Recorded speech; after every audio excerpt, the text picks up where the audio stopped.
Selamat datang kembali di Eran Entertainment. Selamat datang kembali di The Golden Cross Playlist. Seperti biasa, hari ini kita akan melanjutkan review saham part yang ke-165. Namun sebelumnya, bagi teman-teman yang mungkin belum subscribe channel YouTube ini, sekali lagi jangan lupa tekan tombol subscribe, nyalakan lonceng notifikasinya agar teman-teman tidak pernah ketinggalan informasi-informasi terbaru dari channel ini. Di part yang ke-165 hari ini kita akan mereview 4 saham, BMTR, BCAP, BBKP, dan Agro. Dan juga kita akan mengupdate 3 saham, Antam, BBRI, dan PTBA. Namun sebelum kita memulai 7 saham ini, maka kita akan melihat pergerakan dari indeks harga saham gabungan di penutupan perdagangan hari Kamis atau hari terakhir di minggu ini. Kalau kita perhatikan, pergerakan dari indeks kita memang masih sangat aman karena dia masih berada di atas support ya, kotak biru ini, di atas 6158 sampai dengan 6191. Artinya selama dia masih berada di level tersebut, indeks masih akan aman-aman saja. Dan juga kalau teman-teman perhatikan, kalau misalkan dia masih kuat bertahan di level tersebut, maka masih ada punya potensi untuk bisa terus melanjutkan kenaikan. Tapi kalau kita lihat secara jangka pendek, maka memang dia harus bisa untuk menembus candle yang ini. Ini candle beberapa hari lalu. Ini juga belum mampu ditembus. Semoga dia bisa melewati ini sehingga ada harapan dia mampu bisa terus naik sampai ke 6.442. Semoga saja, dan jangan sampai dia bisa jebol di bawah support terkuat di kotak warna biru ini. Kita berharap semoga ada banyak sentimen nanti, sentimen-sentimen positif yang akan mempengaruhi pergerakan indeks kita di pekan depan. Sebelum teman-teman memulai lagi perdagangan atau trading di pekan depan, sebaiknya teman-teman selalu mengamati informasi-informasi atau news yang ada mulai dari hari ini, besok, Sabtu, bahkan Minggu. Jadi ini jedanya cukup panjang, bisa ada sesuatu yang mungkin diumumkan, bisa positif, bisa negatif, sehingga itu bisa mampu membuat patokan atau membuat sebuah ukuran perdagangan di Senin depan. Setelah kita mereview indeks harga saham gabungan, maka kita langsung mereview saham-saham yang telah di-request oleh teman-teman. Yang pertama kita punya BMTR, di mana saham ini kalau kita lihat secara risk reward, di sini medium, closingnya di 266 minus 1,49%. Dan kalau teman-teman perhatikan di sini sudah muncul sebenarnya ada namanya red arrow, artinya sinyal jual, di mana kalau misalkan teman-teman ingin membeli saham ini, maka selama dia masih berada di atas semi support di atas 262, sebenarnya secara jangka pendek sekali dia masih sangat aman. Tetapi lebih menarik lagi kalau misalkan teman-teman bisa menunggu mendekati di PBL 240. Jadi kalau mau yang lebih bersabar, mending tunggu saja di sekitaran area 240. Tetapi kalau mau yang fast trade, pastikan selama dia berada di atas 262, maka saham BMTR masih aman. Cut loss jika dia turun di bawah 262 dengan target terdekat yaitu menuju ke 272, dan target jauhnya adalah menuju ke 294, yang mana itu adalah PBH atau resisten paling kuat dari saham BMTR. Kemudian berikutnya kita punya saham BCAP, di mana saham ini ditutup stagnan di 134, artinya hari ini dia membentuk candle doji karena dia sempat high, kemudian dia turun kembali, sempat low, dia naik kembali, stagnan di level penutupan harga kemarin.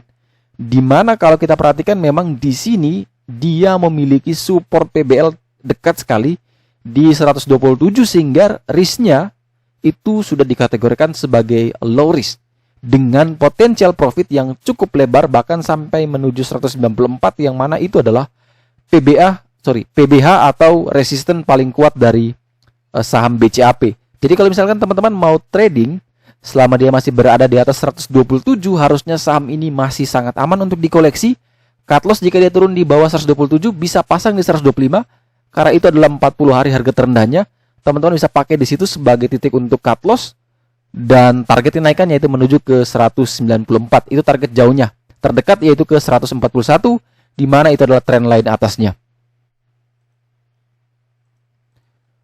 Kemudian setelah BCAP kita punya saham BBKP, di mana saham ini ditutup stagnan juga di harga 525, dan secara risk reward dia masih medium karena dia sudah berada di tengah-tengah, atas bawah 1:1 sepertinya.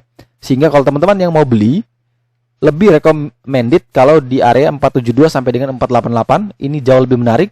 Atau dia naik dulu di atas 560, baru teman-teman boleh beli, karena di tengah-tengah ini jaraknya jauh sekali, ke resisten juga jauh, ke support juga jauh, sehingga risk rewardnya 1:1. Kecuali teman-teman punya plan atau punya cara untuk bisa exit. Jadi ketika masuk di harga misalnya di 525, kemudian teman-teman harus pertimbangkan kapan kita harus exit. Walaupun supportnya sangat jauh, tapi teman-teman harus bisa batasi risknya, batasi kerugiannya, jangan sampai lebih dalam, baru teman-teman mulai untuk berpikir cut loss. Sehingga kalau saran saya lebih aman, tunggu dia break di atas 560, atau tunggu saja di sekitaran area 472 sampai dengan 488 untuk memastikan bahwa saham ini lebih menarik. Baik kalau dia turun ke 488 maka resikonya terbatas, atau dia naik di atas 560 maka bisa pakai mungkin 540, 545 sebagai titik untuk stop loss. Kemudian saham terakhir yang akan kita review menggunakan the golden cross chart adalah saham agro, di mana ada yang request bahwa apakah prospek saham agro ini atau bank BRI Agro ini bisa punya prospek karena dia sudah direncanakan untuk menjadi bank digital. Kalau kita bicara prospek, sebenarnya sangat prospek, tapi kita harus lihat kinerjanya seperti apa nanti. Kalau kita berbicara prospek itu kan berbicara suatu harapan. Kadang harapan itu memang tidak sesuai dengan yang kita bayangkan, yang kita inginkan. Kadang bisa berubah jauh, atau memang dia bisa jadi sesuatu yang besar di suatu saat, tapi tidak dalam waktu dekat. Karena kalau teman-teman punya time frame yang pendek untuk trading, maka tidak perlu berbicara prospek yang sampai jangka-jangka yang panjang, karena tidak ada gunanya sebenarnya. Karena teman-teman hanya mungkin scalping seharian, one day trading, cuman beli pagi, jual sore, beli jam 10 pagi, jual jam 11 pagi, atau beli jam 10.15, jual jam 10.20. Itu tidak perlu berbicara sampai jangka panjangnya bagus atau tidak, dia punya prospek atau tidak, karena time frame-nya teman-teman pendek, kecuali mau invest. Ketika kita mau invest, maka kita harus lihat jangka panjangnya. Oh, prospeknya masih bagus, artinya ada ruang untuk dia bertumbuh. Ketika ruang itu dia mampu penuhi, maka bottom line-nya akan meningkat atau laba bersihnya akan naik. Ketika laba bersih naik, maka valuasinya juga akan kelihatan menarik. Ketika harganya stagnan tapi pertumbuhannya masif, artinya perusahaan ini sangat murah dan layak untuk kita hargai. Karena seorang fundamental akan selalu percaya bahwa nilai saham akan selalu mengikuti nilai value dari perusahaan itu tersebut. Tetapi kalau misalkan kita trading, kita berbicara prospek jangka panjang, prospek bank digital, itu sepertinya tidak punya korelasi dengan yang akan kita lakukan. Jadi jangan sampai oke, dia punya prospek bank digital, benar, tapi dia pasti akan naik ya cuman di sekitar itu saja, karena hanya euforia atau hanya ekspektasi sesaat dari hampir sebagian besar trader. Tapi bukan berarti itu akan terbawa terus sampai jangka panjang, karena time frame-nya teman-teman itu sekali lagi pendek. Jangan sampai kita terlalu terbius oleh sesuatu yang sifatnya itu masih akan di bawah semua ke sekarang, seolah-olah itu akan membantu harga sahamnya akan terbang lebih tinggi. Padahal yang akan menentukan pada akhirnya sebuah saham itu dilayak dengan harga sekarang itu adalah valuasinya sendiri. Makanya penting sekali fundamental itu kita belajar untuk mengetahui apa yang harus kita beli, dan teknikal itu sangat penting untuk mengetahui kapan kita harus beli. Jadi keduanya itu selalu saya pakai juga dalam keseharian saya ketika trading. Jadi oke, sahamnya ini bagus, walaupun bagus tapi tidak sembarang kita harus masuk ya. Ada momentum kita bisa masuk. Kalaupun dia gagal bertahan, maka kita merasa masih sangat aman karena perusahaannya adalah perusahaan-perusahaan yang sudah bagus. Jadi sekali lagi, kalau kita lihat secara teknikal, maka di sini risknya memang sudah high karena dia lebih dekat dengan 1300, di mana itu adalah PBH-nya. Tetapi karena di sini ada gold line di 1045, artinya selama di atas 1045 maka saham agro masih aman. Yang mau beli silakan. Di atas 1045 masih aman. Tetapi ketika dia turun di bawah 1045, maka teman-teman punya satu yang namanya support psikologis di harga 1000. pastikan dia tidak jebol di bawah 1000. Kalau jebol maka langsung cut loss karena ada peluang besar dia akan kembali menuju 750 sampai dengan 790. Oke, setelah itu kita akan update 3 saham.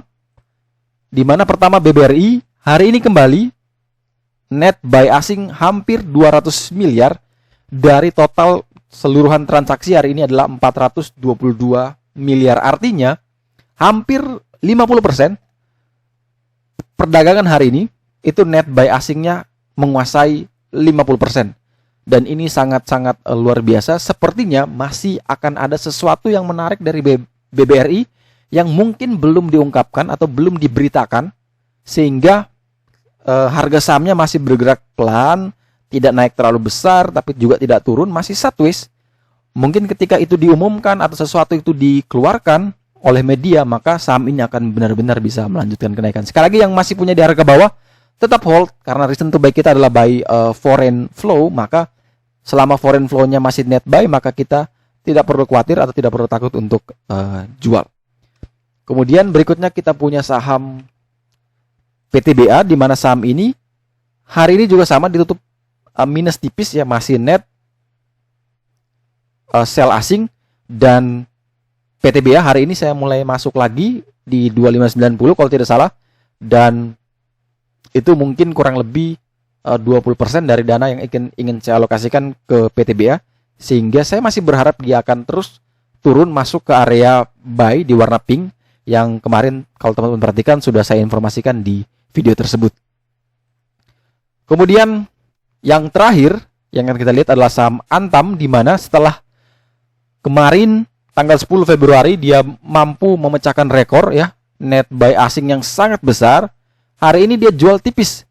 Bayangkan dari total transaksi ini kurang lebih 1,7 triliun perputaran hari ini, net sell asing hanya kurang lebih 8 miliar. Artinya ini semua sepertinya banyak sekali investor domestik mungkin atau trader-trader domestik melakukan taking profit, sehingga sahamnya turun, tetapi net sell asing juga tidak terlalu banyak. Artinya saya masih punya optimisme di saham ini akan bisa melanjutkan kenaikan.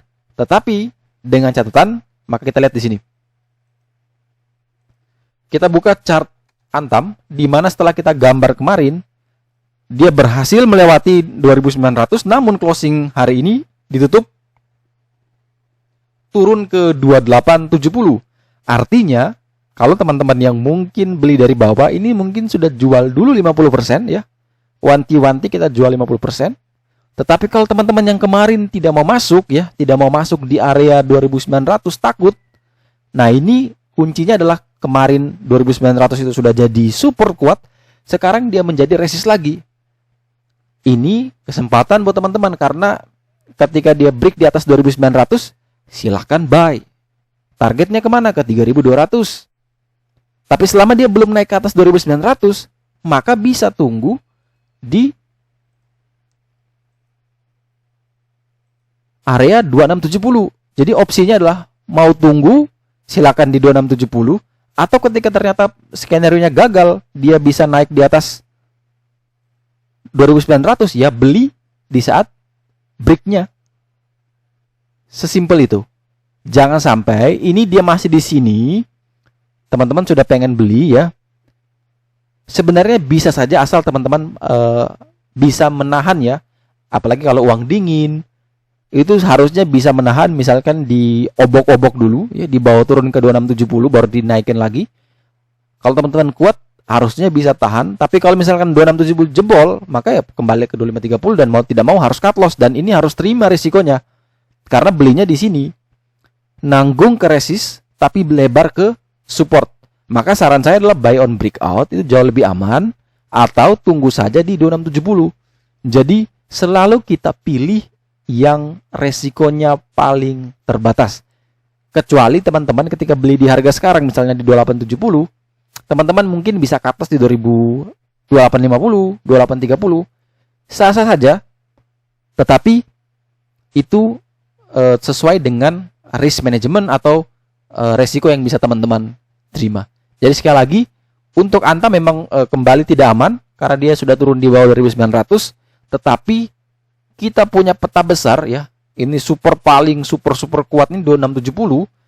Semoga dia mampu bertahan sehingga ada peluang untuk Antam bisa terus melanjutkan kenaikan, apalagi seperti yang saya katakan di sebelumnya bahwa net buy asingnya cukup besar dan hari ini net sell-nya hanya tipis sekali 8 miliar dari total 1,7 triliun transaksi, maka masih bisa ada harapan untuk Antam bisa terus melanjutkan kenaikan. Kuncinya adalah dia jangan sampai jebol di bawah 2670, maka itu sangat-sangat akan menyakitkan. Oke, sekian dulu review saham part yang ke-165. Semoga informasi hari ini dapat bermanfaat. Sekali lagi jangan lupa like, jangan lupa subscribe dan share video ini agar informasi ini dapat berguna atau bermanfaat juga buat teman-teman yang lainnya. Sekali lagi terima kasih banyak. Sampai jumpa dan semoga membantu.